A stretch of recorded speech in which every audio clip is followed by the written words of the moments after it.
en la cena de aniversario que organizaron. Mi nuera, de la nada, decidió hacerme pasar un mal rato frente a todos. Se burló y dijo, en tono de chiste, que me había ganado un lugar lejos de la mesa principal. Los invitados soltaron unas risas incómodas. Mi hijo no dijo nada. Yo solo sonreí, porque sabía que en mi bolsa traía una carpeta importante. Y entre los invitados estaba alguien que ella no había notado, mi abogado. Todo lo que ella había hecho para hacerme menos iba a tener consecuencias. Y no era ella quien iba a decidir el precio. Si esta historia te hizo sentir algo, haz clic en suscribirse y dime en los comentarios, desde qué ciudad o país nos estás escuchando. Me da mucha curiosidad saber desde dónde te conectas. Me llamo Ellen Blake, tengo 68 años, y pasé la mayor parte de mi vida adulta trabajando como secretaria ejecutiva en una firma de abogados muy grande en Atlanta, Georgia. Era un trabajo que pedía mucha precisión, paciencia y una memoria muy buena. Trabajé con 4 socios principales durante 30 años. Cada uno tenía sus mañas y exigencias. Y yo me adapté a todos. Nunca fallé en entregar algo a tiempo. Nunca dejé un documento sin firmar. Y jamás olvidé una llamada. La gente confiaba en mí, siempre fui confiable. Cuando me jubilé, pensé que por fin iba a empezar una etapa tranquila. Mi hijo Daniel y su esposa Jessica acababan de comprar una casa grande en las afueras de la ciudad. Tienen 2 hijos, Nena y Charlie. Cuando me dijeron que podía irme a vivir con ellos, me pareció un gesto bonito.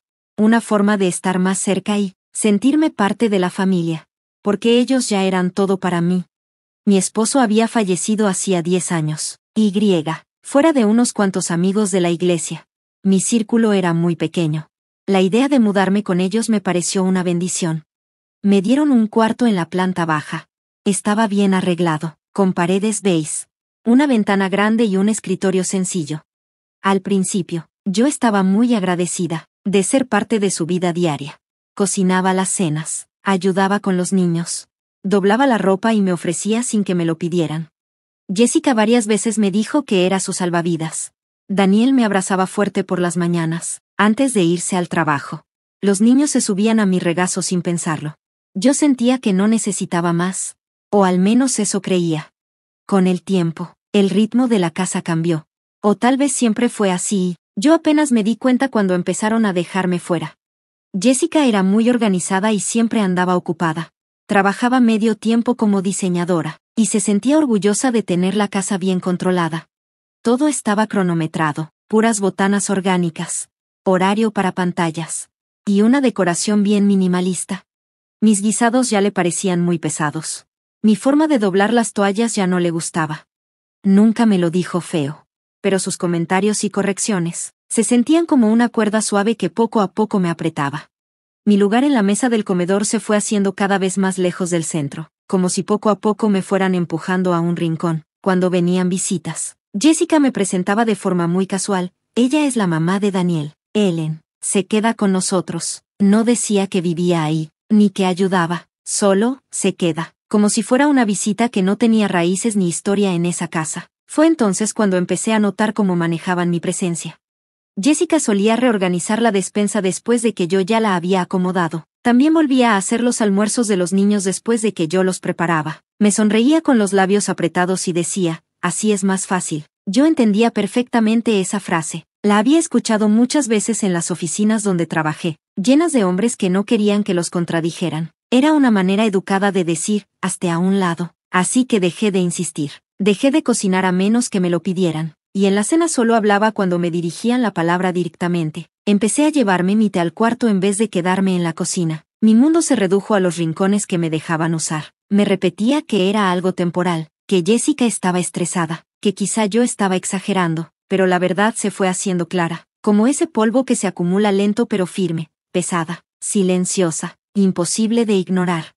Hubo un momento pequeño, pero muy claro. Jessica organizó un brunch para el vecindario. Yo ayudé a limpiar, preparé una bandeja de fruta y puse los platos, pero cuando llegaron los invitados, ella se llevó todo el crédito con una gran sonrisa. No me mencionó, ni me invitó a sentarme. Me quedé de pie cerca del arco de la cocina, oyendo a medias las conversaciones en las que no tenía lugar, con un vaso vacío en la mano, sin saber siquiera cuándo lo había llenado. Esa noche me quedé viendo el techo durante mucho rato. No estaba enojada, ni siquiera triste, solo lo noté. Me di cuenta de que vivía en una casa donde era útil, pero no vista. ¿Dónde estaba? Pero en los márgenes, todo lo que había vivido, lo que había aprendido. Mi cariño silencioso se había convertido en ruido de fondo para personas que estaban demasiado ocupadas como para darse cuenta. Lo que más me dolía no era ser invisible para los demás, era sentir que me estaba volviendo invisible para mi propio hijo. El cambio no fue de un día para otro, llegó despacio, como una corriente de aire que se cuela por debajo de una puerta cerrada. No recuerdo cuándo empezó, solo sé que, poco a poco, ya no pertenecía a ese lugar donde alguna vez me sentí bienvenida.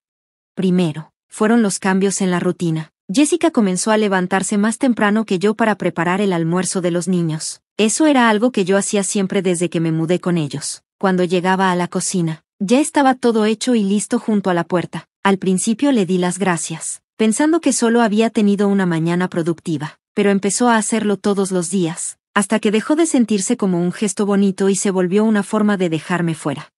Luego vino la despensa, siempre la tenía bien surtida, con etiquetas claras en los frascos y cuidando que hubiera de todo para todos, pero Jessica quitó las etiquetas, cambió los frascos por unos de vidrio transparentes y reacomodó todo a su manera. Cuando le pregunté dónde había puesto el polvo para hornear, me respondió con una sonrisa, sin levantar la vista: nada más estoy simplificando un poco. Espero que no haya problema. Le dije que estaba bien. ¿Qué más podía decir?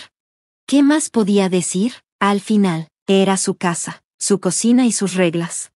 Poco a poco, todas esas pequeñas tareas que llenaban mis días fueron desapareciendo, porque Jessica empezó a retomarlas sin decir nada. Ella planeaba los menús de la semana sin preguntarme nada, agendaba las citas del dentista para los niños, firmaba sus permisos, y también se hacía cargo de la lavandería. Pasé de ser un apoyo importante a estar prácticamente despedida. Dejé de estar involucrada y empecé a ser ignorada con amabilidad. Y no era solo por las tareas que ya no hacía, sino por todo el ambiente. El tono de la casa cambió. La voz de Jessica, que antes era amable y ligera, ahora sonaba fría y cortante cuando se dirigía a mí. Daniel estaba casi siempre trabajando y, cuando estaba en casa, lo notaba cansado, distraído. No se dio cuenta del cambio de tono, o tal vez sí lo notó y prefirió no hacer nada. Las cenas se volvieron tensas. Yo tenía que pensar bien cada palabra antes de decirla. Si le daba algún consejo sobre la escuela de los niños, sobre el presupuesto o incluso sobre qué hacer un domingo, Jessica solo asentía con educación, pero luego hacía todo lo contrario. Una vez que lo mencioné, me respondió: apreciamos tu experiencia, Ellen, pero hoy las cosas funcionan un poco diferente. Entendí lo que quería decir. No quería consejos. Quería que yo me quedara callada y obedeciera sin opinar. Fue en esa época cuando empezó a hablar de mí como si yo no estuviera presente. Una vez, en una llamada con una amiga usando el altavoz, se rió y dijo: es como tener un par de manos extra en la casa, pero con opiniones. Justo entraba yo al cuarto cuando lo dijo. No se sorprendió, tampoco se disculpó. Desde ahí empecé a pasar más tiempo en mi habitación. Busqué maneras de mantenerme ocupada, leía, escribía en un diario, organizaba fotos viejas, incluso intenté hacer rompecabezas, aunque nunca me habían gustado, pero ese silencio, que al principio parecía tranquilo, ahora se sentía vacío. Lo que más me dolía no era lo que decían, sino lo que ya no decían. Nadie me daba las gracias, nadie notaba si preparaba té, si doblaba las toallas o si limpiaba la cocina cuando ya todos dormían. Me había vuelto alguien secundario en la vida de mi propia familia. Y luego pasó lo del dinero. Fue durante una charla casual. En la entrada, Jessica estaba hablando por teléfono, con un tono alegre. Yo no quería escuchar, pero su voz se oía claramente. Dijo: no tuvimos que pedir un segundo préstamo. La mamá de Daniel puso una buena parte cuando compramos la casa. Sí, lo sé, pero técnicamente fue un regalo. Así que no la pusimos en el papeleo. ¿Un regalo? Esa palabra me cayó como una piedra en el pecho. Yo había usado mis ahorros y cerrado un fondo de inversión para ayudarles a dar el enganche de la casa. No fue poca cosa. En su momento me dije que lo hacía por amor, por familia. No pedí que me incluyeran en las escrituras, pero tampoco imaginé que iban a usar eso como excusa para borrarme por completo. Esa noche me acosté con una migraña punzante y la cabeza llena de dudas. ¿Había malinterpretado su invitación a vivir con ellos? ¿Siempre fue así el trato? Ser útil, quedarse callada, y no creer que uno tiene importancia. Me dolía el corazón. Ese tipo de dolor que llega cuando te das cuenta de que el calor que sentías no era cariño, sino solo cercanía. No era amor, era conveniencia. En ese momento supe que tenía que protegerme, no solo emocionalmente, aunque también, me refiero a protegerme en serio, con hechos, porque yo pasé toda mi vida entre abogados. Entendía bien los contratos, los papeles importantes, el poder silencioso de tener todo por escrito, y algo dentro de mí, algo que había tenido dormido por mucho tiempo, despertó. Empecé a juntar mis cosas con calma, con cuidado, porque sentía que las cosas estaban por cambiar y no quería que me agarraran desprevenida. Siempre fui de las que guarda todo en orden, era parte del trabajo. Después de 30 años en un despacho de abogados, uno aprende que hasta el detalle más mínimo puede hacer que todo se caiga, o que todo se sostenga. Un papel mal puesto, una firma que falta, una fecha mal escrita, todo eso importa. Así que, sin hacer ruido, empecé a usar ese instinto para mi propia vida.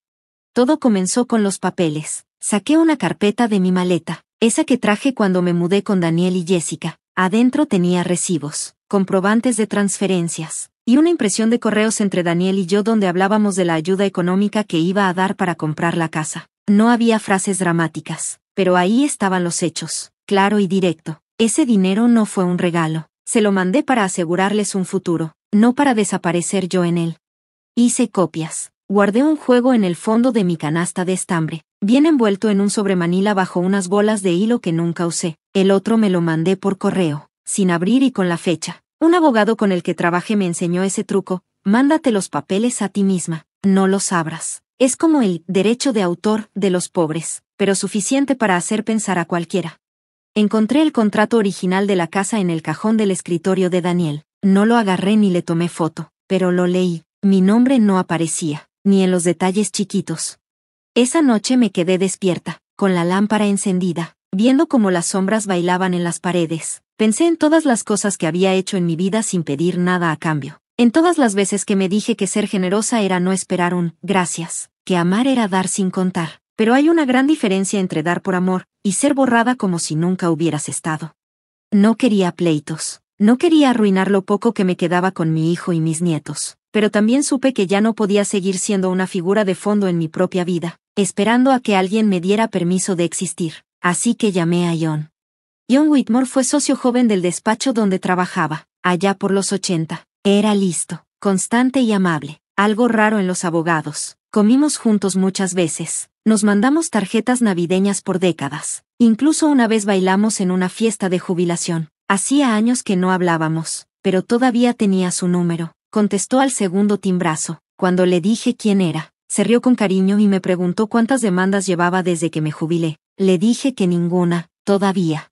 Nos vimos para almorzar unos días después. Yo llevé los papeles, él llevó su cuaderno y esa forma tan tranquila de estar que siempre me gustó. Le conté todo con calma, paso a paso. Mi voz no tembló, no lloré. Cuando terminé, él asintió, y luego se me quedó viendo un buen rato antes de decir una sola palabra. Ya sabes, me dijo, la mayoría de la gente ni se da cuenta de lo que está pasando hasta que ya es demasiado tarde, pero tú sí lo viste, lo apuntaste todo, eso vale mucho. Platicamos sobre las opciones, legales y no legales. Él se ofreció a escribir una carta formal pidiendo cuentas claras del dinero y proponiendo revisar de nuevo cómo estaba repartida la casa, pero yo le dije, todavía no, solo si de verdad hace falta. Porque más que una respuesta legal, lo que yo necesitaba era recuperar el control. Llevaba años pensando estrategias para los demás. Ya era hora de usar esa misma cabeza, pero para mí. Después de ese almuerzo, sentí algo que no había sentido en meses. Estaba tranquila, sin coraje, sin ganas de venganza, solo con claridad. Empecé a ver todo más claro. La forma en que Jessica bajaba la voz cuando hablaba por teléfono y yo entraba. Como Daniel no me veía a los ojos si alguien mencionaba el dinero. Y como mi nombre desaparecía de cualquier charla sobre la casa, las vacaciones, o cualquier cosa que sonara a futuro. Y dejé de echarme la culpa. Hay una soledad muy especial que se siente cuando te das cuenta de que te toleran, no que te valoran. Pero también hay fuerza en aceptar eso, en decidir no rogar cariño donde solo hay silencio. No los enfrenté, no les lancé indirectas, no fui tirando comentarios al aire. En vez de eso, reuní hechos, marqué mis límites, y esperé. Porque algo dentro de mí sabía que ese momento iba a llegar. Ese instante en que iban a tratar de hacerme menos, otra vez. Pero esta vez, yo no me iba a encoger, me iba a parar firme. La invitación llegó un lunes por la mañana. Jessica dejó una tarjeta en mi tocador, toda formal, blanca, con letras doradas. Era para una cena que ella y Daniel iban a hacer por su 7º aniversario. Iban a invitar a amigos, compañeros del trabajo, vecinos. La nota era corta y sin emoción. Nos encantaría que vinieras. Vístete bien. La cena empieza a las 7, sin cariño, sin firma. Solo asumieron que, claro, ahí iba a estar yo. No era la primera cena que hacían, pero sí era la primera vez en mucho tiempo que me decían directamente que fuera. Normalmente solo me pedían que cuidara a los niños o esperaban que yo ayudara con la cocina, sirviera copas, lavara los trastes y desapareciera antes de que empezaran las pláticas de verdad. Me quedé viendo por la ventana, con la invitación en la mano, mirando cómo el viento movía las hojas. Algo en mí se movió también, algo que había estado callado por mucho tiempo, como cuando por fin respiras después de aguantarte el aire. Esta vez no iba a ser su ayudanta, no me iba a poner ropa discreta, no me iba a quedar en un rincón esperando que me necesitaran. Esta vez iba a ir como invitada, como alguien presente, como una mujer con su propia historia. Llamé a John al día siguiente, contestó de inmediato, le conté sobre la cena, le dije que tenía un presentimiento, no me preguntó cuál, solo me dijo, ¿quieres que vaya? Me quedé callada un segundo, y luego le dije que sí, quedamos en que él llegaría por separado, como un amigo del trabajo, lo cual era cierto. Jessica no lo reconocería. Ella casi nunca se fijaba en los detalles de mi vida si no le servían para algo. Ese sábado me arreglé con una calma y una seguridad que no había sentido en años. Llevaba un vestido azul marino con tela de seda suave, uno que no me había puesto desde que Daniel se graduó de la universidad. Me lo puse con un broche de plata que era de mi mamá, y me recogí el cabello con cuidado. Me miré al espejo y vi a alguien que casi no reconocí, no porque me viera muy distinta, sino porque me vi ahí, presente de verdad. Antes de salir de mi cuarto, guardé una carpeta delgada en mi bolso. Ahí estaban las copias de los documentos que John y yo revisamos, las transferencias bancarias, los correos impresos, los registros. No era para usarlos, solo para tenerlos, por si acaso. La casa ya estaba llena de movimiento cuando salí al pasillo. Jessica encendía velas y acomodaba flores. Me vio y solo dijo, bien, ya estás lista. Y siguió con lo suyo. Los invitados fueron llegando uno por uno, algunos compañeros del trabajo, gente bien vestida, mujeres con uñas recién hechas y risas que sonaban falsas. Reconocí a algunos de otras reuniones, pero la mayoría eran nuevos. Saludé con una sonrisa y me senté en la sala. Nadie me ofreció una copa de vino. Juan llegó justo a la hora. Se veía muy bien, saco gris, camisa blanca, con esa calma que siempre lo ha caracterizado. Me saludó con cariño, como el buen amigo que es, y luego le dio la mano a Jessica. Ella sonrió sin mucho interés y preguntó cómo nos conocíamos.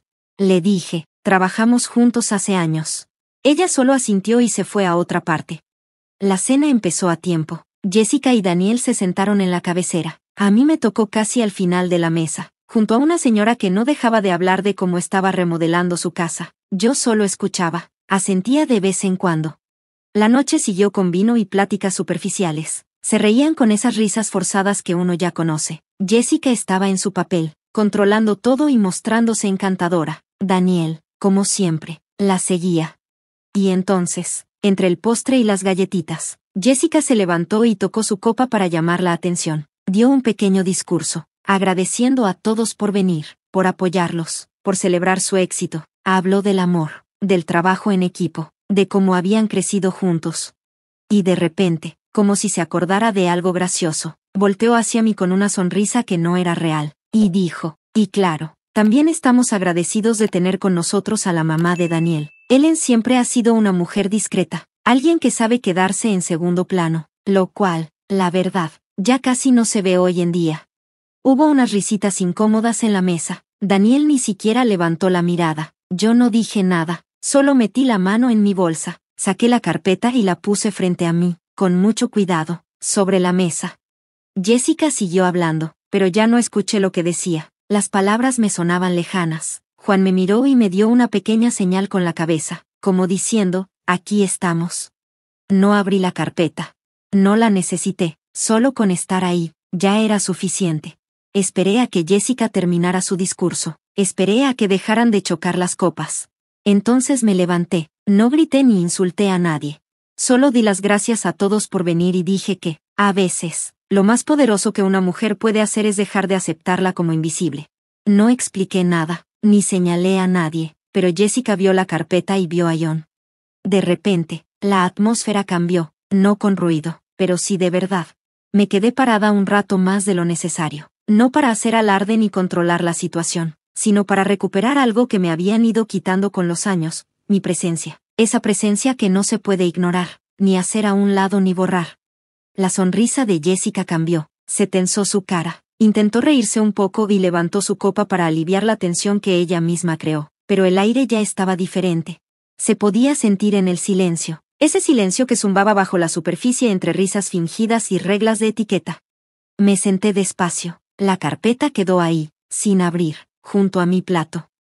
No era una amenaza, era una señal tranquila y clara de que sabía más de lo que pensaban, que no solo había visto todo lo que pasaba, sino que también lo había anotado.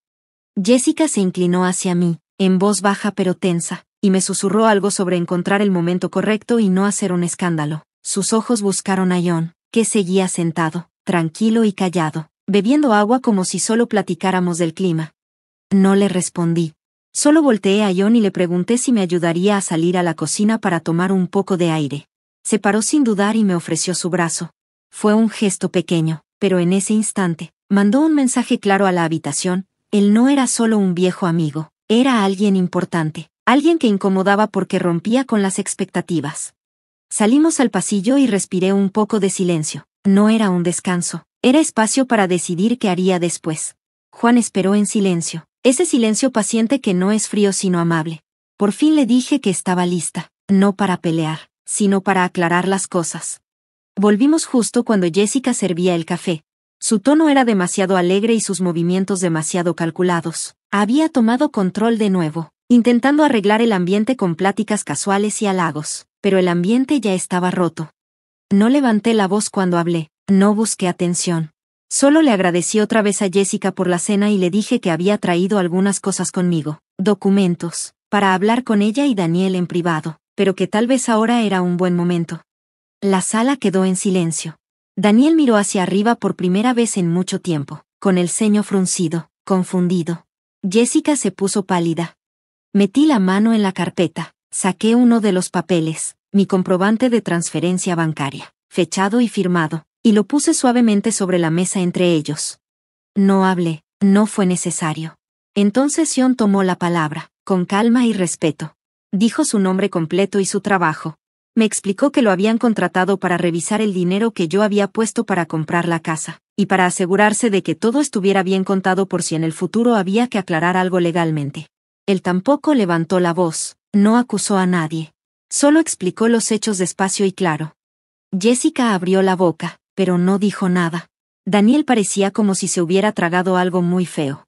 Los invitados en la mesa nos miraban fijo, no con sorpresa ni escándalo, sino con esa incomodidad silenciosa que se siente cuando se caen las máscaras y sale la verdad. Nadie tocó su café.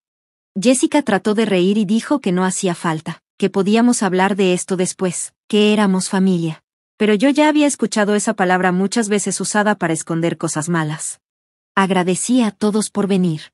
Miré directo a Jessica y le dije que esa noche no había venido a pelear, sino para recordarle que mujeres como yo, quedamos sin pedir nada a cambio. No somos invisibles ni débiles. Me levanté. Juan estuvo conmigo. Salimos de la cena tranquilos, sin golpes ni dramas. Pero el silencio que dejamos atrás dijo más que cualquier pelea. Decía, tú intentaste hacer tu punto, y yo hice el mío. A la mañana siguiente, me desperté en un silencio raro. No era tranquilo, sino un silencio que esperaba, quieto y pesado, como antes de una tormenta. Preparé el café despacio, dejando que me calmara las manos. El sol entraba por la ventana y daba una luz suave en las baldosas, pero no quitaba el peso que sentía en el aire. Cuando terminé mi primera taza, mi teléfono vibró. Era Daniel. No contesté. No estaba lista para escuchar ninguna excusa o culpa que él quisiera decir. Pero escuché el mensaje que dejó minutos después. Él dijo que lo sentía, que no se había dado cuenta de cómo habían llegado a esto, que quería que yo hubiera ido a hablar con él directamente, que quería arreglar las cosas sin abogados. Esa última parte casi me hizo reír. No entendió que llamar a un abogado no era para pelear, era para protegerme. para poner un límite silencioso después de años de sentirme desplazada y pequeña. No le devolví la llamada. Más tarde ese día, Jessica me mandó un mensaje. Fue corto y a la defensiva. Dijo que se sentía humillada, que la había dejado mal frente a sus amigos, que nunca quiso excluirme, pero que había reaccionado exageradamente. Leí el mensaje 2 veces y no contesté. No había nada en ese mensaje que pidiera comprensión, solo quería controlar. Esa semana me junté otra vez con Ion. Revisamos los papeles y me ayudó a hacer una carta formal pidiendo cuentas claras de la inversión en la casa. Fue un proceso educado, profesional y legal. Envié la carta yo misma, con el sobre bien sellado, sin saber que eso me iba a hacer sentir mejor. Jessica no contestó directamente, pero supe que recibió la carta. 3 días después, Daniel mandó un correo preguntando si podíamos hablar. Le respondí que siempre estaba abierta a una conversación respetuosa, pero no a que me echaran o me humillaran. No volvieron a contestar. Unos días después empecé a empacar. Había vivido demasiado tiempo en esa casa. Antes de la cena ya me sentía como perdida emocionalmente, y ahora ya estaba lista para irme de verdad. Encontré un apartamento pequeño al otro lado de la ciudad, sencillo, tranquilo, con un balcón chiquito que daba al oeste. No era lujoso, pero era mío. Empacar las cosas fue casi como una meditación. Lo hice despacio y con cuidado. Solo tomé lo que era mío, algunos libros, mis fotos enmarcadas, el juego de té de porcelana que me dejó mi mamá, mi colección de bufandas. Dejé todo lo demás. Cada plato que lavé, cada juguete que recogí, cada mueble que alguna vez pensé que era de los dos. La noche antes de irme, Daniel llegó temprano a la casa. Se paró en la puerta de mi cuarto y me vio sellar una caja. No dijo nada al principio. Cuando habló, su voz estaba tranquila. Me preguntó si esto era realmente lo que yo quería. Le dije que no. Nunca quise que llegara a esto. Pero yo quería respeto. Quería tener voz. Quería que me vieran. Y cuando no me dieron esas cosas, aprendí a buscarlas y a recuperarlas por mí misma. Él asintió despacio y, por un momento, pareció el niño que yo había criado, sincero, inseguro, lleno de dudas. Dijo que esperaba que algún día las cosas pudieran mejorar. Yo le dije que ya lo estaban. Todo fue tranquilo. Ion me ayudó con los papeles para el apartamento. Un vecino amable me echó la mano con unas cajas pesadas. Puse los muebles como me gustó. Compré la comida que quería para la cocina. Prendí una vela que olía a lavanda y miel, y dejé que el aroma llenara todo mi nuevo espacio. Respiré profundo. Por primera vez en años, no sentí que estaba en un lugar que no era mío. No estaba cuidando cada palabra ni haciéndome chiquita para que otros estuvieran cómodos. Simplemente vivía. Unos días después, se llegó a un acuerdo formal. Jessica y Daniel aceptaron devolverme el dinero que puse para la casa. Ion me mandó los papeles finales con una notita que decía, lo hiciste con gracia, nunca lo olvides. Guardé esa nota en el refrigerador, no porque necesitara que me dijeran que hice bien las cosas, sino porque me recordó que ser fuerte y ser amable sí se puede, y van juntas. Yo vivía tranquila, aprendiendo a hacerme la vida más fácil a mí misma, y apenas estaba empezando. Las primeras semanas en mi apartamento fueron calmadas. Era un silencio que no sabía que extrañaba, no el silencio de sentirte excluida, sino el silencio de ser libre. No había tensión escondida en las esquinas, ni expectativa sobre cada cosa que hacía. Todo en ese lugar me representaba a mí, nada más a mí. No era lujoso, pero era honesto. Moví los muebles sin pedir permiso a nadie. Puse cuadros en las paredes que me hacían sonreír, no porque combinaran con la decoración, sino porque significaban algo para mí. Cada sábado compraba girasoles en el mercado y los ponía junto a la ventana, donde la luz de la tarde los iluminaba perfecto. Tomaba mi té en la taza chueca que me encanta, no en las tazas perfectas que Jessica siempre quería que usara para mis visitas. Cada pequeña decisión me ayudaba a reconstruirme. Daniel vino a visitarme por primera vez 2 semanas después de mudarme. Trajo un ramo de lirios, mis flores favoritas, y 2 cafés del lugar al que me pedía que lo llevara cuando era niño. Cuando era chiquito, ponía su cara contra la vitrina de pasteles, con los ojos bien abiertos, y pedía un rollo de canela. A veces le dejaba uno, otras le decía que regresaríamos otro día, y siempre cumplíamos. Al principio no dijo mucho, caminó despacio por el apartamento, tocó el respaldo de una silla, se quedó mirando por la ventana y asintió callado. Dijo que se sentía en paz. Yo le dije que sí, que ese era el lugar. Pero en sus ojos vi algo más que estar de acuerdo. Vi reconocimiento, como si por fin viera a la mujer que siempre fui, la que ya no estaba escondida detrás de años de solo estar para los demás. Se quedó una hora, hablamos de los niños, del trabajo, de lo raro que se sentía la casa sin mí. No me pidió que volviera. No se disculpó, pero su voz cambió cuando me preguntó si dormía bien, si comía bien, si necesitaba algo. Hacía años que no me preguntaba esas cosas. Después de eso, vino 1 o 2 veces al mes, a veces con los niños, a veces solo. Nunca trajo a Jessica. Nunca pregunté por qué. Y estuvo bien así. Sus visitas no tenían grandes secretos ni confesiones profundas. Las visitas eran simples y cómodas. Yo hacía galletas, sus favoritas, con ralladura de naranja, como las que le gustaban a su papá. Daniel arreglaba la bisagra floja de la puerta del baño o cambiaba el filtro del aire acondicionado sin preguntar. Veíamos películas viejas de comedia y nos reíamos en las mismas partes de siempre. La costumbre seguía ahí, pero todo había cambiado. No había presión ni exigencias disfrazadas, solo tiempo juntos de verdad. Y en esos momentos tranquilos, mi mente a veces se iba a su infancia. Pensaba en el niño que una vez se quedó dormido en mi regazo después de que tomó mucho sol en el parque. En el niño que ponía huellas pegajosas en la puerta del refri y lloraba cuando se le desataban los cordones de los zapatos. El niño que me abrazó tan fuerte en su primer día de escuela que casi no lo solté. También pensaba en su papá, Michael, manos fuertes, voz calmada. Él cargaba a Daniel en los hombros cuando salían a caminar de noche por el barrio, cantando mal mientras Daniel señalaba los aviones que pasaban. Michael insistió en que le enseñáramos a Daniel a nadar, aunque tenía miedo. Él va a flotar, decía, solo hay que confiar. Él siempre creyó en Daniel antes que Daniel creyera en sí mismo. Michael y yo tuvimos una vida buena, no perfecta, pero con un amor que no necesitaba palabras para sentirse.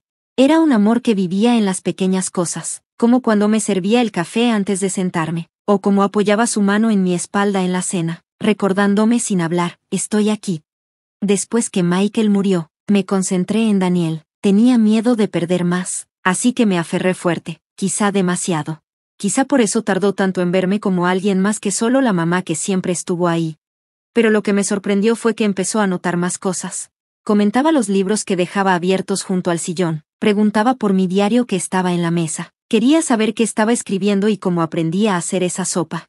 Recordaba solo pedazos de su infancia, pero sentí que finalmente me veía como alguien con vida propia, no solo una parte de la suya. Y eso para mí valía mucho. Jessica nunca me buscó, ni una sola vez, ni llamadas, ni mensajes, ni invitaciones. Al principio pensé si debería sentirme amargada, pero no fue así. Su silencio no era castigo, era espacio. Y yo aprendí a respirar en ese espacio. Una tarde me encontré con una vieja amiga del despacho de abogados. Se sorprendió al verme sonreír y me preguntó qué había cambiado. Le dije la verdad, que había aprendido a respetarme otra vez. Me preguntó si estaba enojada con mi familia y le dije que no. Quizá alguna vez sí, pero la rabia pesa mucho y ya la había cargado suficiente tiempo. Lo que sentía ahora era calma, la tranquilidad de saber que hice lo correcto, que puse un límite. Y por primera vez en mucho tiempo, nadie lo pasó por encima, nadie lo ignoró. El respeto no significa que la gente me llene de cumplidos, pero sí que se detengan y me vean. No significa que ellos hicieran todo lo que les pedí o cambiaran de la noche a la mañana. Significó que dejaron de pensar que podían contar mi historia por mí. Una mañana, recibí una tarjeta de Daniel por correo. Adentro tenía una frase sencilla, escrita con su letra cuidadosa y conocida. Te veo ahora.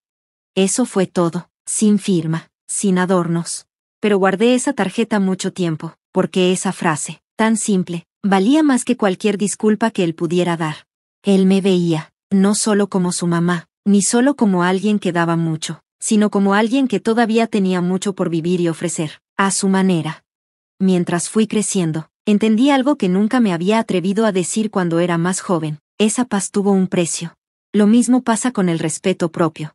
El costo de siempre quedarse pequeño, de ser buena onda, de siempre poner la comodidad de otros antes que la propia. Ese costo no se ve, pero es muy alto. Yo lo estuve pagando por muchos años, hasta que por fin dejé de hacerlo. En las semanas después de empezar mi nueva vida, mis días empezaron a sentirse como una canción que yo misma estaba componiendo desde cero. No solo estaba reconstruyendo mi vida, estaba cambiándola de verdad.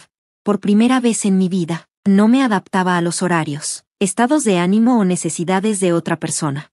Simplemente seguía mi propio ritmo. Empecé a ser voluntaria una vez a la semana en la oficina de ayuda legal comunitaria. Solo archivaba documentos, organizaba papeles y contestaba el teléfono. Nada espectacular, pero me sentía bien rodeada de gente que aún cree en la justicia. Algunos jóvenes que hacían prácticas me veían como la señora amable que llevaba muffins. No sabían que yo había escrito documentos que hacían llorar a la gente, y que aún podía encontrar un error en un contrato desde el otro lado de la habitación. No necesitaba que lo supieran. Sabía que eso era suficiente. También me uní a un pequeño club de lectura en la biblioteca del barrio. La mayoría de las mujeres tenían entre 60 y 70 años. No siempre estábamos de acuerdo en las historias, pero todos los jueves, llueva o haga sol, íbamos y platicábamos. Hablábamos de la pérdida, la alegría, el arrepentimiento y de cómo vamos cambiando. Ese grupo de mujeres se volvió mi hogar más que cualquier otro lugar en años. A ellas no les importaba quién había sido yo para otros. Ahora les importaba quién era yo, y yo todavía estaba tratando de descubrirlo. Pero lo hacía en voz alta y con buena compañía. A veces me sentaba en mi balcón en la noche, con una taza de té de menta que se estaba enfriando, y pensaba en todo lo que había pasado, la casa, la humillación, la decisión de llevar a un abogado a una cena. Podría haber sido un escándalo, una broma. Pero en vez de eso, ese momento fue cuando por fin dejé de hacerme chiquita. Recordé la cara de Jessica cuando vio que yo no había ido a pelear, sino a protegerme. Recordé la voz quebrada de Daniel cuando dijo, no lo sabía. Y yo le creí. Pero no saberlo no lo hacía correcto. Y perdonar no era lo mismo que olvidar. Yo ya había pagado mi precio en silencio, con esfuerzo, con palabras que me tragué y con límites que rompí. Y ahora me tocaba a mí darle valor a mi propio valor. Una tarde, un vecino me preguntó si alguna vez me sentía sola. Lo pensé bien. A veces extrañaba a los niños, sus pasos en el pasillo, sus risas. Extrañaba a Daniel en pequeños detalles, como cuando ponía la música muy alta los domingos por la mañana o cuando siempre quemaba las tostadas. Pero sola, no exactamente. Me sentía con espacio. Me sentía libre. Me sentía soberana. Esa es una palabra que creo que las mujeres de mi edad no usamos mucho. Soberana, como dueña del derecho de manejar nuestro propio espacio, nuestro tiempo, nuestras historias. Empecé a escribir otra vez. Nada grande, solo pequeñas historias, pequeños recuerdos. Escribí sobre la voz de mi mamá cuando tarareaba mientras cocinaba. Sobre cómo mis manos habían envejecido. Sobre la calma de una habitación sin expectativas. No escribía para que me aplaudieran. Escribía para reconocerme a mí misma. De vez en cuando, recibía cartas de Daniel. Empezó a mandarlas en lugar de mensajes de texto. Quizá entendió que necesitaba algo más lento, más pensado. Su letra siempre parecía un poco apurada, como si aún aprendiera a decir cosas importantes. En una carta me escribió, antes pensaba que solo eras callada. Ahora sé que llevabas todo el peso y nunca preguntamos cuánto pesaba. Guardé esa frase pegada en mi refrigerador. Jessica nunca volvió a acercarse y estuvo bien así. No necesitaba reconciliación para seguir adelante. Algunos capítulos terminan sin respuestas. Algunas puertas se cierran sin un golpe fuerte. Su silencio fue su respuesta. No le conté mi historia a mucha gente, no porque tuviera pena, sino porque no tenía que probar nada. La gente que tenía que saber ya lo sabía. Y los que no, de todas formas nunca me vieron de verdad. Pero si pudiera decirle algo a cualquier mujer sobre lo que he aprendido, ¿sería esto? Cuando alguien quiera ponerme en mi lugar, siempre recuerda que tu lugar no se negocia. Tu valor no cambia por la situación. No eres un ruido de fondo, no eres alguien para rellenar un espacio. Tú eres la historia completa. Y si tienes que llevar un abogado para que te escuchen, entonces hazlo. Porque hay una paz que solo llega cuando por fin dejas de callarte para que otros estén cómodos. Esa paz no es gratis. Pero vale cada peso. Y yo la pagué con gusto.